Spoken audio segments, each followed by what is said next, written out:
Price Lord. கர்த்தருடைய நாமம் பரிசுத்தப்படுவதாக. இந்த தியானமே என்ற ஒளிபரப்பின் மூலியமாக உங்களோடு நான் பேசுகிறதில் நான் மிகவும் மகிழ்ச்சி அடைகிறேன்.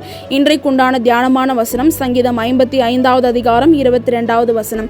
கர்த்தர் மேல் உன் பாரத்தை வைத்துவிடு, அவர் உன்னை ஆதரிப்பார், நீதிமானை ஒருபோதும் தள்ளாட ஒட்டார். இந்த வசனத்தை நம்ம சற்று தியானிச்சு பார்த்தோன்னா, ஒருத்தவங்களோட மிடில் கிளாஸோட லைஃப் எப்படி இருக்குன்னா, தன் வாழ்க்கையில் மேலேயும் உயர முடியாமல், தன் வாழ்க்கையில் கீழே வந்தாலும் கஷ்டத்தை அனுபவிக்க முடியாமல் இவ்வளவோ கஷ்டப்படுவாங்க. மேலே போவதற்கு முயற்சி பண்ணால் ஏதோ ஒரு தடையோ இல்லை உயர முடியாத ஏதோ ஒரு காரியங்கள் தடுக்கலாம். ஆனால் கீழே வந்துட்டோன்னா குடும்பத்தை நிர்வாகம் பண்ண முடியாதுன்ற ஒரு தடைகள் இருக்கலாம். இப்படிப்பட்ட பாரத்தை நீங்கள் ஒருபோது சுமக்காதீங்க. கர்த்தர் மேல் அந்த பாரத்தை வைத்து விடுங்க. அந்த கஷ்டத்தை ஆண்டவர் எடுத்து போட்டுருவார். நீதிமான ஒருபோதும் உங்களை தள்ளாட ஒட்ட மாட்டார். ஆண்டோடைய வசனத்தை அதிகமாக படிக்க ஆரம்பிங்க. கர்த்தர் உங்களை ஆசீர்வதிப்பார். God bless you all.